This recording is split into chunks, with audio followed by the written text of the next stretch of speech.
This story still gives me chills because it happened in a place I used to live. I used to rent a cheap studio in an old building on the edge of the city. It wasn't much, but it was all I could afford after a breakup. The landlord told me the previous tenant passed away. Natural causes, nothing dramatic.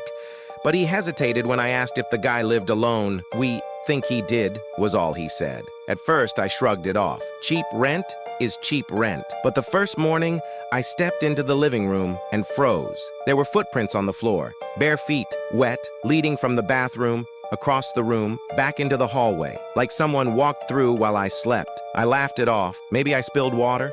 Maybe I was half asleep and didn't remember. But then it happened again and again. Every morning, same path. One night I stayed awake.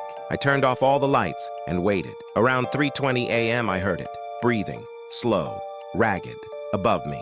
I looked up. The vent cover, inches from my bed, was moving. Not shaking, breathing, like someone on the other side was pressing their face against it.